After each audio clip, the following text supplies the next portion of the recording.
Before we get into the video, could everyone please subscribe to my Endless Diary Tales channel? Thank you so much. I told Kevin I wanted a divorce. I don't want anything except the money. Kevin sneered with his hands in his pockets. You're even giving up on the son you love so much. I'm giving him up too. Because for his 5th birthday wish, my son said. Can Dad and Mom get a divorce? I want Aunt Melissa to be my mom. Chapter 1. I handed the divorce papers to Kevin. He looked at them as if they were just another ordinary document on his desk. His gaze was cold and distant. Perhaps the only time I felt his passion was during those relentless nights. Diana, if you want to throw a tantrum, at least choose the right place. This is the office. He was certain I wouldn't go through with the divorce. To him, this was just another jealous ploy. I'm not throwing a tantrum. I had been waiting in the guest room just like any ordinary visitor for 3 whole hours, all the while enduring the pitiful glances from others. How could that be considered a tantrum? When Miss Melissa comes to see the boss, she doesn't have to wait even a minute. So the rumors about Kevin hating his wife are true. They were true. Their boss really didn't like his wife. The person he liked had always been Melissa. Kevin, I want a divorce and I want it quickly. Diana, what are you doing? Only then did Kevin lower his eyes to look at the papers. Diana, you're asking for just this much money in the divorce? Yes, when I got pregnant by accident, he had originally offered me this sum as compensation to keep me away from him. But I didn't leave. Because I am a character in a transmigrated novel, assigned a task by the system. Giving birth to Lucas and marrying Kevin were my tasks. No matter how hard I tried, though, I couldn't warm Kevin's heart. There is no future for us. This money will be my delayed compensation. The 50 million yuan on the agreement was a drop in the bucket for him. But for me it was a fortune, enough to live comfortably. Kevin stood up, looking down at me from above. His tailored expensive suit made him appear even taller and more imposing. He sneered with his hands in his pockets. Just the money? You're not even keeping the son you love so much. I smiled faintly. No, I'm not. Chapter 2. I used to love Lucas dearly. After all, he is my flesh and blood. For 5 years I poured all my patience and love into every step of his growth. Maybe Kevin's indifference to Lucas was because of his hatred for me. When Lucas was born, Kevin's only reaction was a simple remark. He looks a lot like Diana. After that, he handed Lucas over to the housekeeper without a second thought. Strangely, Lucas adored Kevin. He had an incredible talent for language. At just 3 years old, he could coldly say to me, Dad doesn't come home because of you, Mom. I brushed it off as childish nonsense. But by the time he turned 4, he met Melissa for the first time after she returned from abroad following her divorce. When he got home, he said to the housekeeper, No wonder Dad likes Aunt Melissa. I like her too. Aunt Melissa is gentler than Mom, and she makes me happier. All because I didn't let him eat too many sweets. He pouted angrily. As I walked out of the kitchen, I heard his complaints. Holding back the discomfort in my heart, I softly said, Lucas, Mommy will make you some new candy. Mommy's handmade candy with snow pear and hawthorn. It's delicious and healthy. But he grabbed the candy I made and threw it in the trash with force. He shouted, I don't want your garbage. I want the fancy candy Aunt Melissa brought from Italy. So what if I get cavities? I stared at him in a daze. How much my son resembled his father, they were both so cold. Especially on his 5th birthday. Both father and son invited Melissa. While I was putting in the candles, the long-lost voice of the system suddenly echoed in my mind. Host, sorry to keep you waiting. I'm back. Even though no one else could hear it, I instinctively walked outside the room. Host, your mission is complete. You've earned enough points to go back now. In my original world, I had fallen into a coma due to an accident. I made a deal with the system. Complete the task and I would wake up. You can choose to stay if you want. After all, you have a family now. In your original world, you were all alone. While I hesitated, Lucas made the decision for me. Just as I stepped back into the room, I heard his birthday wish. His voice was clear and loud, with no intention of hiding it from me. Can Dad and Mom get a divorce? I want Aunt Melissa to be my mom. Everyone froze. Kevin frowned slightly. Pick another wish. Melissa covered her mouth, laughing. Oh, you can't say that. What a cute kid. but the smugness in her eyes was unmistakable. I smiled. Then I turned to the system and said, "Take me home. I don't want to wait another second." Chapter 3. But the system told me bad news. Ever since the central system took on too many hosts for second and third missions, there's now a cooling-off period before you can leave the system. I was stunned. The system cleared its throat. "It's like the divorce cooling-off period you humans have. You need to wait." Wait for what? Damn it. I silently reminded myself to stay polite and asked, "How long?" 3 years. 3 years. System, are you afraid that by the time you finally get your act together, the whole thing will have gone cold? The system paused for a moment. Host, your insults are quite sophisticated. After 3 seconds of silence, it added, "As compensation for my long absence, I'll add an extra third to your points, allowing you to wake up from your vegetative state in perfect health." Fine, but let me finalize my divorce first. That's why I'm standing in Kevin's office right now. "Kevin, let's get divorced." Kevin lit a cigarette with a sharp flick. He blew out a smoke ring, smirking with a devilish charm. "Diana, have you forgotten? Who was it that said 5 years ago she would die without Lucas? Those were my words." That year, Kevin heard about Melissa's marriage abroad. He spent an entire night tormenting me. The next day, I developed a high fever and lay burning up in our house for 3 days alone. In my dazed state, I forgot to take the medicine. Later, I found out I was pregnant with Lucas. When Kevin found out, his initial response was cold. He told me to get rid of the baby. I remembered the system's warning. If you abort the baby, the mission fails. You know the consequences, host. So I begged Kevin. If I lose this child, I'll die. If I hadn't begged him, with his ruthless approach to business, he would have had plenty of ways to deal with me. Kevin was cruel to everyone, including himself. His only weakness was Melissa, the girl he grew up with in the orphanage who once saved him. Later, she was adopted by a wealthy family. Kevin had a wild streak from a young age, fighting his way up from being a street thug to becoming a business mogul, all to gain the approval of Melissa's adoptive parents so he could marry her. But before he could give her the massive pink diamond he had prepared for her, the news of her marriage reached him. It was much later that I learned why Kevin suddenly proposed to me. It was because of something Melissa said. "Kevin, I got married. I hope to hear your good news soon." Chapter 4. I looked at Kevin's handsome face, but all I could think was, I hope I never have to see him again. I calmly said, "Since both you and your son like Melissa so much, after the divorce you two can start a family and everyone will be happy. Isn't that a good idea?" Kevin narrowed his eyes at me. One of his perfectly shaped hands lifted my chin. He sneered. "Playing hard to get?" Then his smile vanished as he coldly said, "If it's a game you want, I'm in. And one more thing, after the divorce, without my permission, you are never allowed to see Lucas." Was that a threat? In the past, it would have been a devastating blow to me, because love makes you vulnerable. But now I don't want to love anyone anymore. So I have no weaknesses. Under his provocative gaze, I calmly replied, "All right." He froze for a moment, his eyes darkening. Grabbing the pen, he swiftly scribbled a few strokes on the agreement. Then he tossed a copy at me. I picked it up and turned to leave. Kevin clenched his jaw. "Diana, get out of the Jung family's house tonight. Fine." My emotions were eerily steady, but then I paused, smiling as I asked him, "We haven't even gotten the divorce certificate yet, and you're kicking me out already? I'm not leaving for free. Please arrange for the alimony payment in advance, thanks." A trace of anger flickered across Kevin Jong's face. But based on what I know of him, he's fairly generous with money. I wouldn't be surprised if I receive the 50 million tomorrow. Good enough. Chapter 5. Kevin felt an inexplicable irritation as he watched Diana walk out of the office without looking back. At that moment, his assistant came in with some documents. He had been with Kevin for many years, practically a confidant. "Boss, is Diana really going through with the divorce?"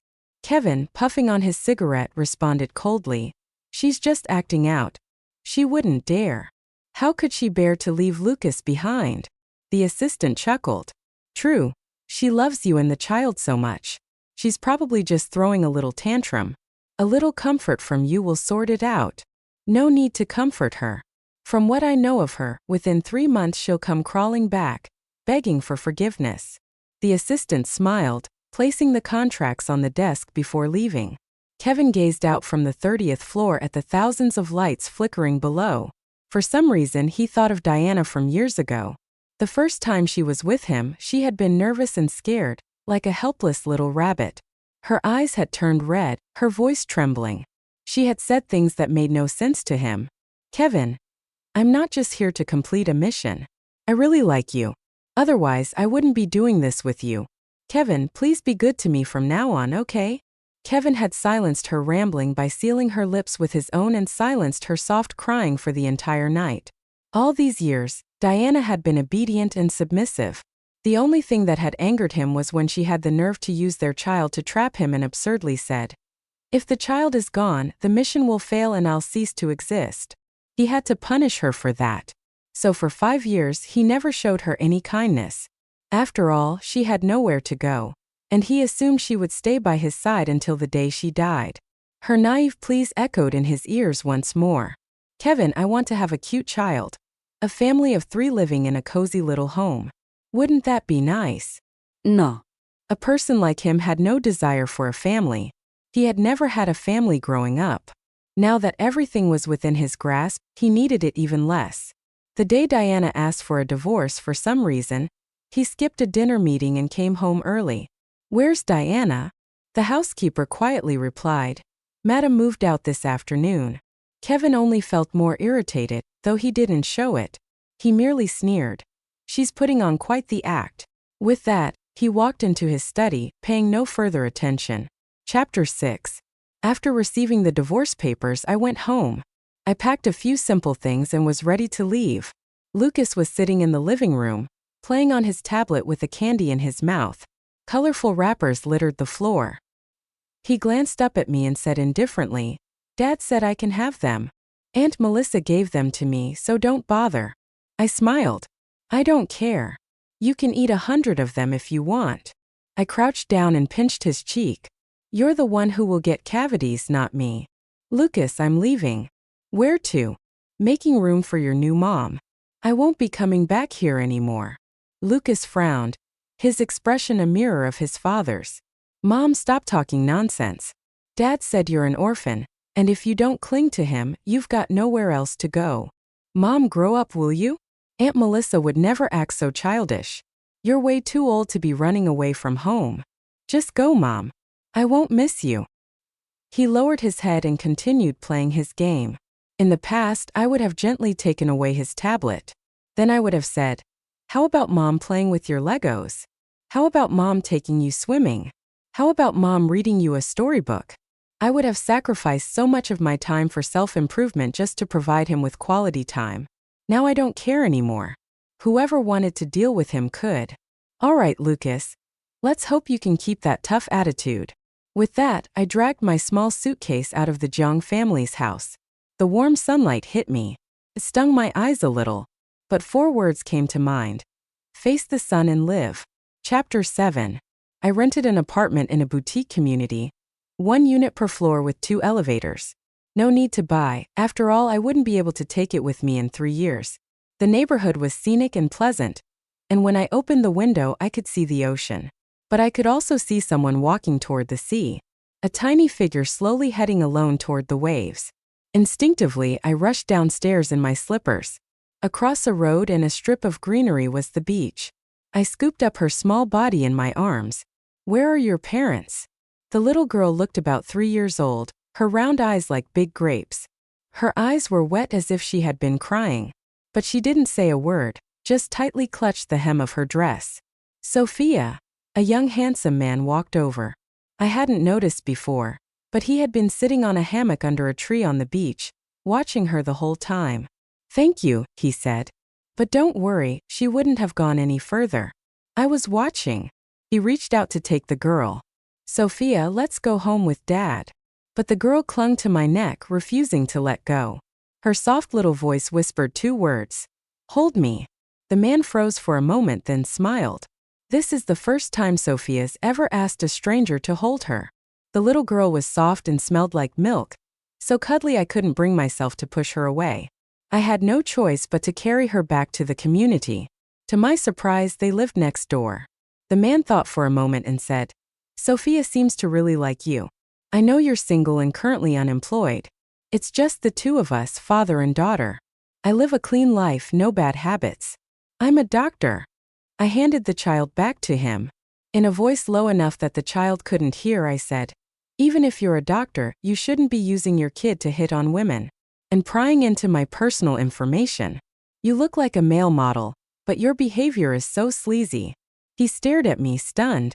"Diana, I was just asking if you could help take care of Sophia for a while. At least until I find a nanny she likes. Of course, I'll pay you whatever you ask." So that's what he meant. He cleared his throat. "And about your personal information? I know it because I'm your landlord." After confirming the details, I realized he was indeed the landlord. I've always been someone who can admit my mistakes and adjust accordingly. "Sorry, Mr. Landlord. I'm the one who was being sleazy." Chapter 8. Maybe it was the sight of that little girl's pitiful eyes that softened me. I agreed to temporarily help take care of little Sophia. She's very quiet and doesn't talk much. When she's not at preschool, she often brings over her little stool and sits quietly watching me arrange flowers or paint. After I finish each task, she claps her tiny hands and praises me. "So amazing, Diana. You're so amazing." I had her call me by my name. I like it that way, being friends with the child. Sometimes I get lost in thought for a moment. Lucas never did anything like that. He would always complain, "Mom, this is so boring. Play Legos with me." Sophia is such a sweet and adorable little creature. Truly a healing presence. The only odd thing about her is that she often cries out for her parents in her sleep. She wakes up with her eyes wet. I feel so bad for her, so I hold her gently and comfort her in a soft voice. I give her one of my homemade pear and hawthorn lollipops. She pops it in her mouth, her eyes squinting into happy little crescents. She gives me a kiss sweet with the taste of fruit.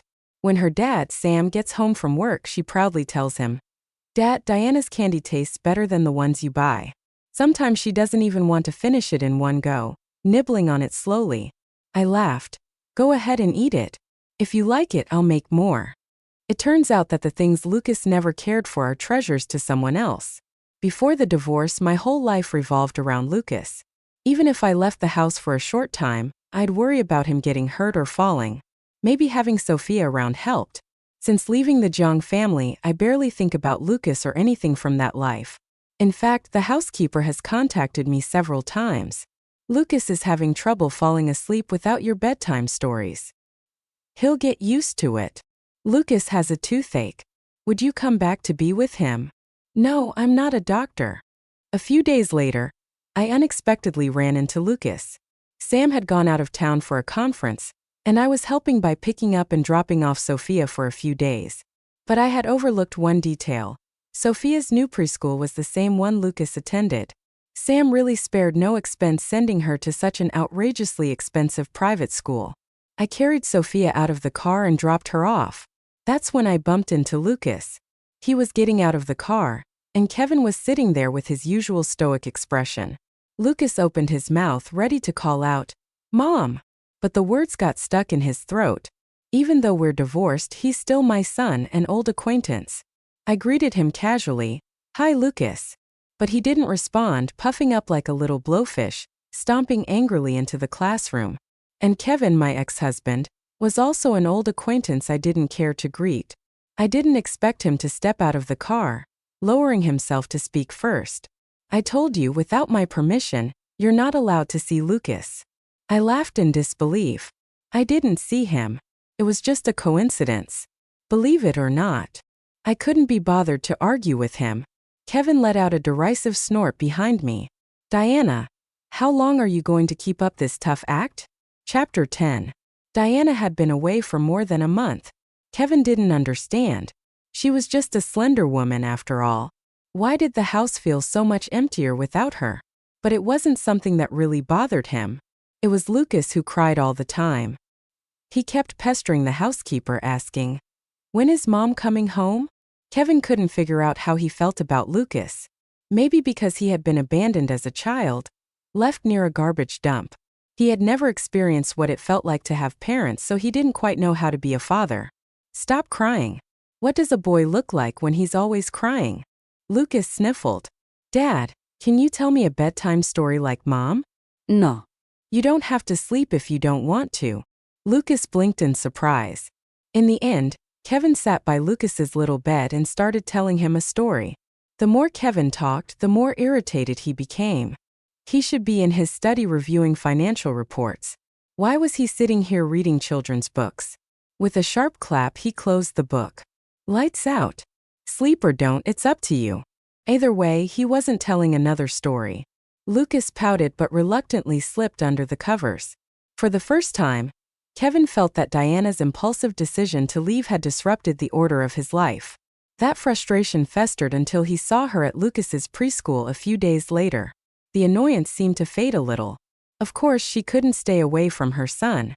She must have deliberately chosen the one day he personally took Lucas to school. She was just being stubborn, acting out. Why give up being Mrs. Kevin to cause all this drama over a divorce? Housekeeper, give Lucas a few days off from school. He doesn't need to go. Kevin wanted Diana to waste a trip. Want to see your son? Fine. Beg for it. But 3 days later, the housekeeper hesitantly reported, Madam is still going to the preschool every day. Boss, it seems Madam is dropping off someone else's child. She hasn't made any effort to see Lucas. Kevin paused in disbelief. Chapter 11. Sam kept his word. By the 3rd month of me helping with Sophia, he had found a gentle nanny to look after her. Out of habit, I still helped when I had free time. Saying I was looking after her wasn't quite right. It felt more like we were keeping each other company. When Sam wasn't busy, he often cooked for me. Maybe it was because of his medical profession. He would always debone the fish first or cut the meat off the bone before cooking. But I had to admit it tasted pretty good. Each time I felt a mix of fear and satisfaction as I finished the meal. After dinner, Sophia would sit at the small table in the living room, playing with magnetic tiles as usual. We would sit on the couch chatting. There was an inexplicable sense of peace and tranquility in the air. I heard from the nanny that Sophia has been calling out for her parents again in her sleep, I said. Sam gave a quiet She needs time to adjust to the new nanny. I couldn't help but ask, did you do something that upset her, making her cry in her sleep? Sam lowered his voice. Sophia's parents passed away in an accident last year. Sophia needs time to adapt emotionally. I froze for a moment. Then who are you? A trafficker. Sam couldn't help but smile. What are you thinking? I'm her uncle. After my sister passed, I adopted her. I raised her as my daughter so she wouldn't be treated differently by others. I patted his shoulder. That's pretty responsible of you. Suddenly, Sam leaned in close. I could even smell the faint scent of fresh grass on him. Diana, do you think a man like me, single raising a child, could still attract a woman? Of course. You're handsome. Good at your job, and most importantly, you're caring. Do you like me? The conversation took a sharp turn. I was caught off guard. I can't. Why not? In 3 years, I'm going back home. Sam's soft smile faded. There was a hint of disappointment in his eyes. Diana, is it because you still can't forget your ex-husband? I laughed. How could that be? I heard he's getting married soon. Sam's eyelashes fluttered and his eyes brightened. There was a barely concealed excitement in his voice. Really? Should I send him a grand gift to congratulate him on his wedding? I blinked in confusion. Sam, why are you so excited about my ex-husband getting married? He looked as if it was his own ex-husband getting married. Chapter 12. It had been nearly 6 months. There were no signs that Diana intended to come back. She seemed to have left cleanly and decisively. Kevin was busy every day, and thoughts of Diana rarely crossed his mind. Lucas had also mostly stopped crying, but he often sat staring blankly at the wooden puppet Diana had made for him. The housekeepers took good care of him, so Kevin had no concerns. But Melissa had been hinting at something for a while now. Kevin, do you think a pink diamond would look good on my finger? Rumors were circulating that Kevin was going to marry Melissa soon. Kevin wasn't sure if Diana had heard the rumors.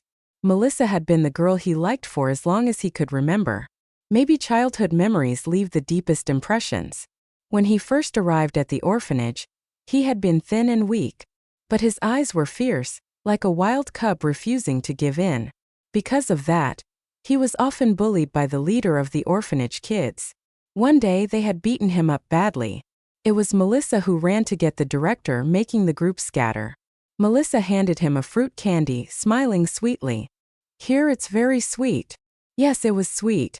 The sweetest thing he had ever tasted as a child. He never doubted that Melissa was the woman he loved most.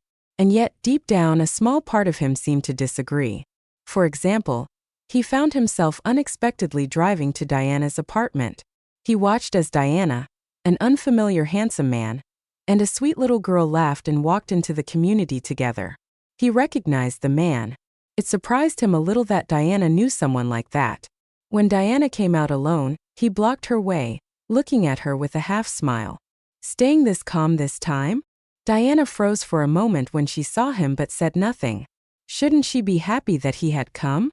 Wasn't this her chance to reconcile? Her silence irritated Kevin for some reason. "Diana, you know my temper. Once I've made a decision, I won't change it. If you still want Lucas to move back home. Otherwise, once I marry Melissa, you won't have a chance anymore." Diana's expression was just as calm as it had been 6 months ago when she asked for a divorce in his office. "Congratulations.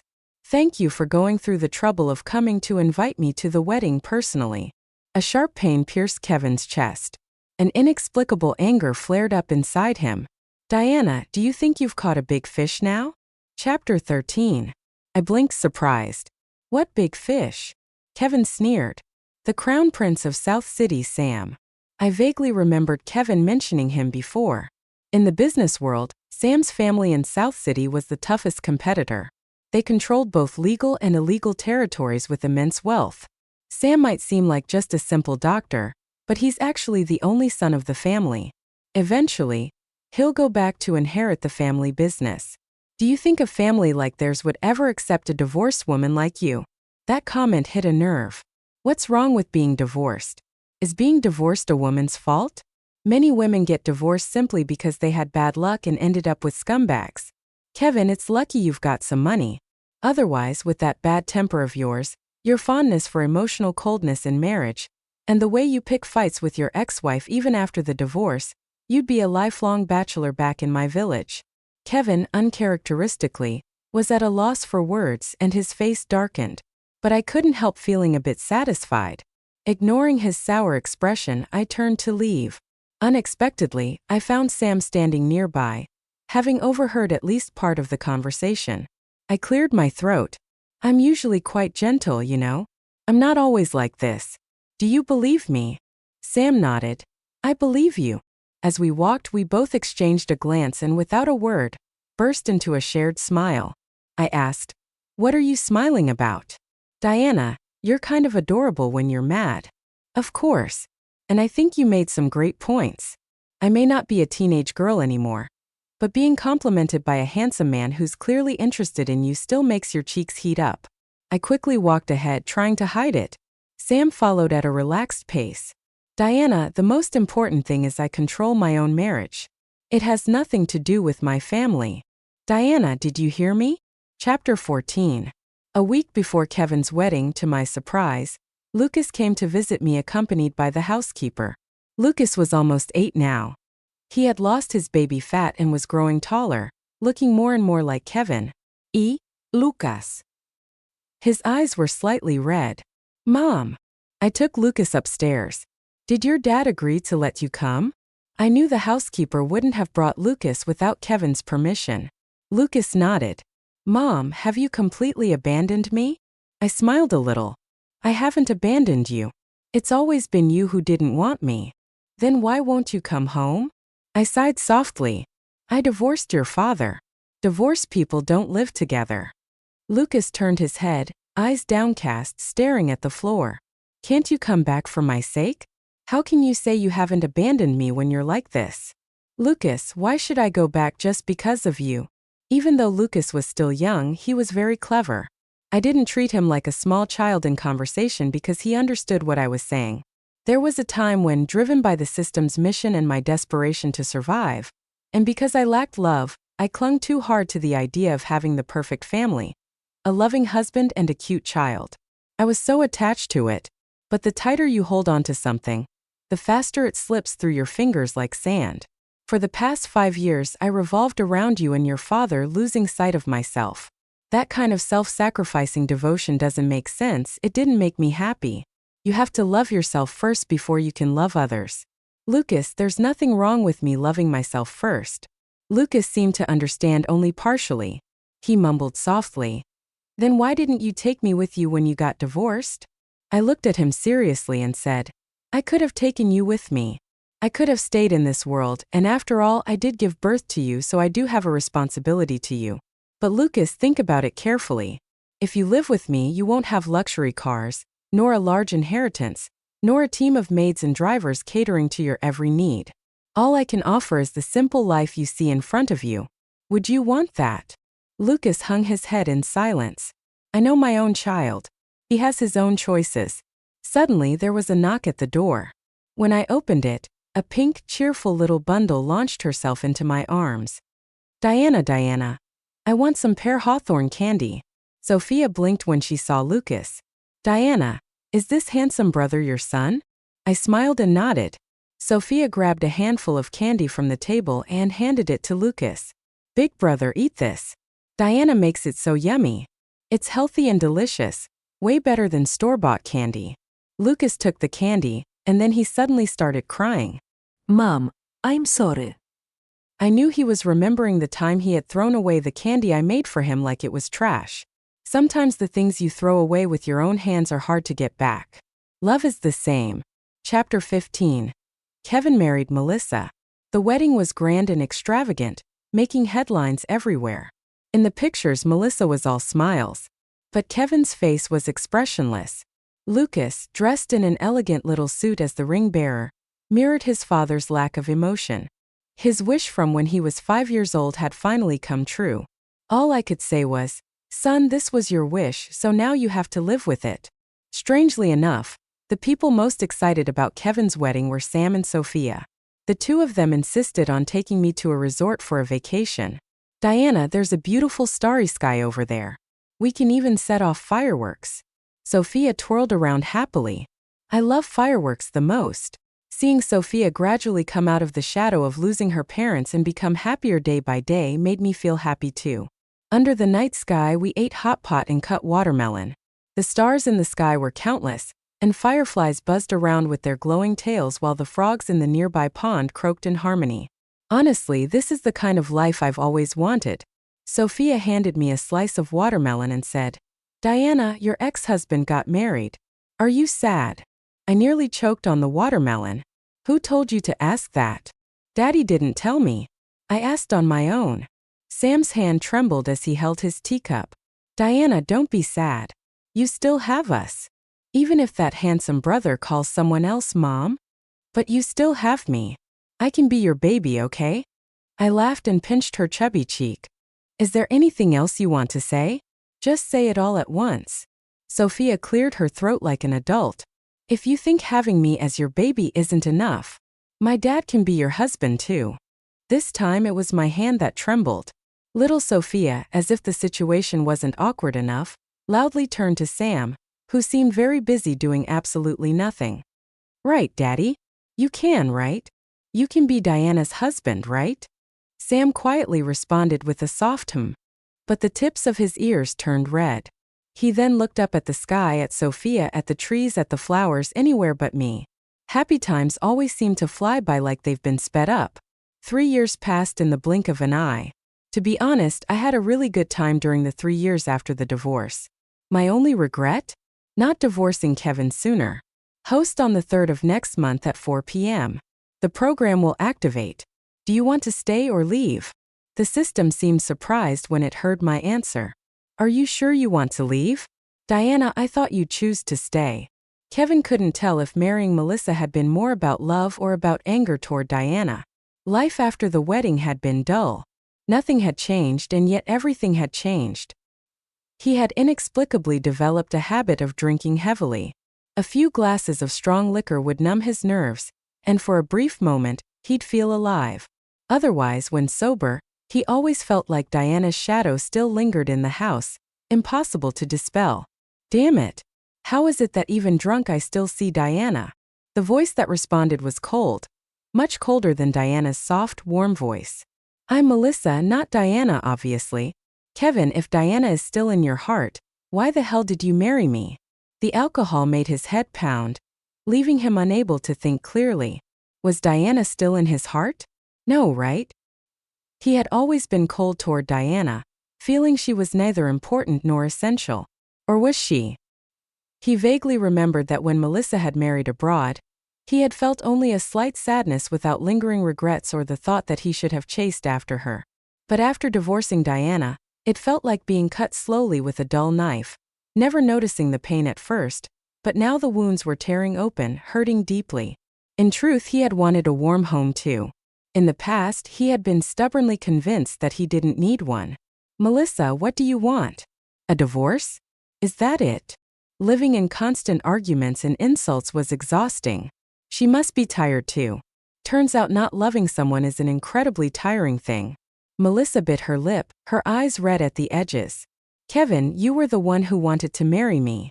I'll never divorce you, not even if I die. We'll just keep torturing each other for the rest of our lives. Neither of us will find peace. With that, Melissa stormed out, slamming the door in her high heels. Kevin glanced across the hallway and saw Lucas, expressionless, closing his own door.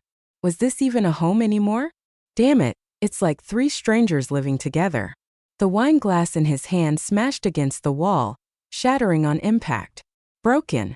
Completely broken. And it would never be whole again. Chapter 18. The night before my departure, I couldn't sleep. It felt like when I was a child staying awake the night before a big trip. I had already told Lucas and Sophia about my leaving. Lucas remained calm. But when I said I was leaving, his eyes reddened. Mom, I can't make you stay. You are your own person first, and I respect your decision. Thank you, Lucas, for understanding. We're mother and son after all. There's no deep hatred between us, but we're not particularly close either. The bond of blood remains, yet it's faint. We respect each other, and that seems to fit us. Sophia cried until her eyes were swollen, trying to act all grown up. Diana, I'll be okay. If you want to go home, go home. But up there you better think about me, boo-hoo. I wiped her tears tenderly. You're making it sound like I'm going to heaven. I'm just going home, sweetheart. Don't cry so hard. Sophia pouted. My dad's been crying secretly too. I paused. Some crying? A man over 6 feet tall, I hadn't seen him in over a week. I'd heard the hospital was incredibly busy, so much so that he barely had time to sleep. I thought about it and decided, before I leave, I'll see him one last time. Chapter 19. I had never seen such chaos in a hospital before. Blood splattered across the entire wall. A group of doctors and nurses hurriedly pushed a patient towards the operating room. And in a glimpse, I saw that the patient was wearing a white coat. My pupils contracted. Who was that patient? I couldn't get through the crowd, but someone nearby told me. A middle-aged patient attacked a doctor and then jumped to his death. The doctor who was attacked, Dr. Eric, is a well-respected and highly skilled physician. It's heartbreaking. I pressed my hand against my chest, my heart racing uncontrollably. I had met Dr. Eric before. He was one of Sam's colleagues and good friends, a kind, gentle doctor. More voices of criticism from the patient's family reached my ears. That Sam is truly heartless. Instead of rushing to save Dr. Eric, he chose to save the murderer. Maybe he's jealous that Dr. Eric's medical skills are better than his. Maybe another doctor was already treating Dr. Eric and Sam couldn't get in, so he decided to help the attacker. Rubbish. They didn't understand anything. Sam would never be like that. I had no energy to argue with them, so I anxiously waited for the outcome of the surgeries. The doors to the operating room finally opened. 2 pieces of good news followed. Dr. Eric has been saved and is now out of danger. It's a medical miracle. And the murderer has also been saved by Dr. Sam. I finally let out a breath of relief. Now I had the energy to set those clueless relatives straight. Dr. Eric was already being treated by highly skilled specialists. Sam didn't need to force his way in and create chaos.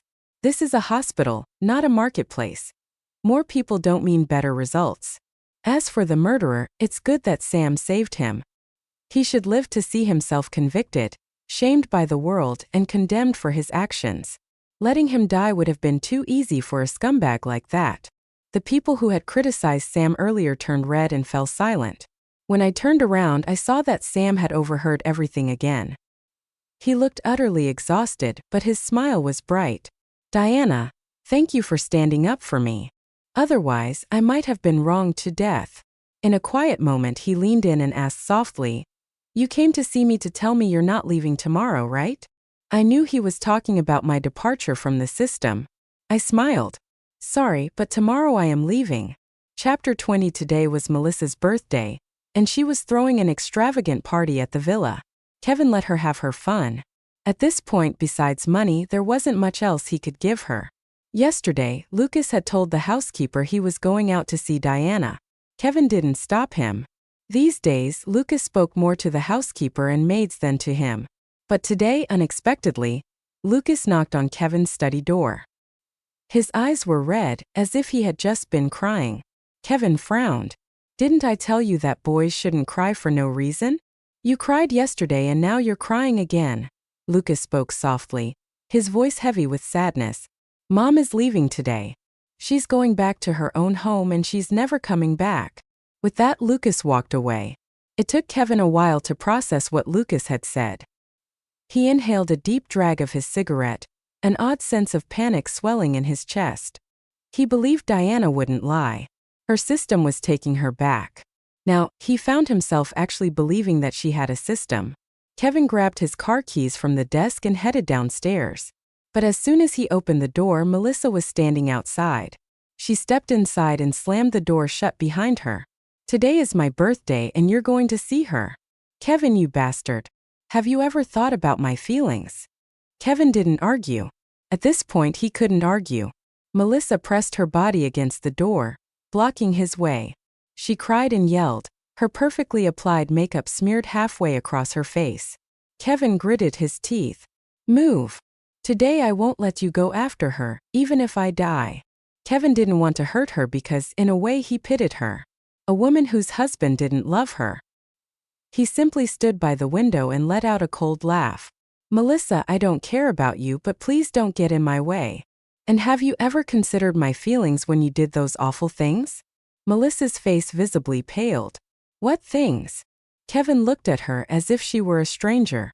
"The assistant, the director. Do what you want, but stop messing with people around me." Melissa burst into hysterical sobs. "If it weren't for your neglect, your emotional abuse, would I have done anything wrong?" Kevin glanced at his watch. There was no time. He opened the second-floor window and jumped out. If he didn't leave now, he felt like he was going to lose his mind. Kevin got into his car, slammed his foot on the gas pedal and sped away. This might be his last chance, his last hope that Diana would stay. But things didn't go as planned. Kevin sped recklessly down the road, and at a sharp corner, he collided head-on with an oncoming sports car. The screeching sound of metal crashing filled the air, and he completely lost control of the vehicle. His consciousness began to fade. The airbags deployed. Blood dripped steadily from his head. One of his legs was trapped beneath the seat, completely immobile, probably ruined. For the first time since he became an adult, Kevin cried. He cried like a child. He knew now, he had no chance left. He would never have the chance to keep Diana. Chapter 21. Today is the day I'm supposed to leave. But I didn't. No one knew. It took me a while, but I finally found Sam and his daughter. Under the fading light of the sunset, Sam stood there like a finely sculpted statue. He quietly watched the distant coastline, his expression both lonely and defeated. Meanwhile, little Sophia was busy digging in the sand with the small shovel I had given her. As she dug, she muttered softly to herself.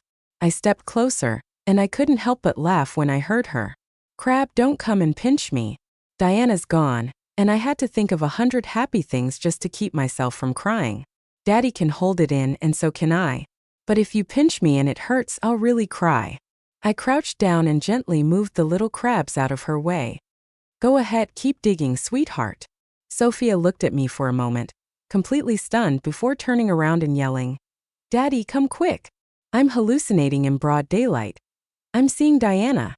In the glow of the sunset, Sam's lips slowly curled into a smile, his eyes still tinged with a bit of redness.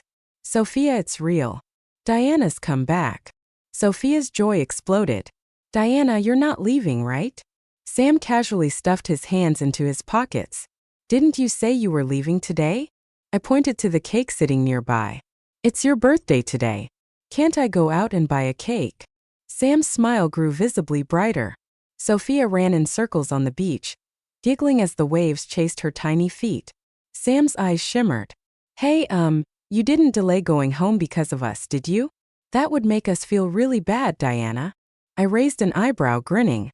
Sam, you're starting to sound a bit manipulative. Of course it wasn't because of you guys. It's just that for now I can't go back. Chapter 22. Yesterday, while I was at the hospital, the system was still complaining. As expected, women are fickle. Last month you said you were leaving, and now you want to stay. System, can you help me? Use my points to keep Dr. Eric alive, okay? Because the system had told me that originally, Dr. Eric wasn't going to make it. His life was supposed to end tragically. Sure, host, but once you confirm, all your points will be wiped out at once, and you won't have anything left. You also won't be able to return home. It's fine, system. I'll save up again. If it's not enough, I'll just borrow some of your points. The system was furious. You ungrateful human. Stop thinking about using mine. I'm a selfish and stingy system. No, you're a kind system.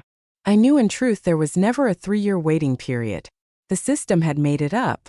The central system wouldn't enforce such a ridiculous rule, because the system wanted me to be happy more than anyone else. In that other world, I was a lonely, comatose person with no family or friends waiting for me. The system wanted me to find happiness in this world. Even the house I'm living in now was recommended by the system. Host, this one is perfect. I feel like if you live here, both of us will prosper. How is a system going to get rich? It was just helping me meet people who were meant to cross my path. The system didn't waste its efforts. Thanks to it, I met Sam and Sophia. Chapter 23. I made a deal with the system and used all my points to keep Dr. Eric alive. So I can't leave now. As soon as I finished speaking, Sam froze, then suddenly pulled me into his arms. Cold tears streamed down his face and into my neck. Diana, thank you. You're truly, truly amazing. Sophia clapped her hands and laughed. Daddy, aren't you embarrassed? You're a grown-up, but you're crying more than me. I laughed and pushed him away gently. Yeah, a grown man over 6 feet tall crying like this. Is he trying to make a new ocean? Sam straightened up and cleared his throat. I'm not just 6 feet. I blinked. What do you mean? I'm 6'2 3/4. I burst into laughter, and Sophia giggled along with me. Until the sunset disappeared beneath the horizon, the three of us, bathed in the golden light of dusk, walked home together. Home, our home.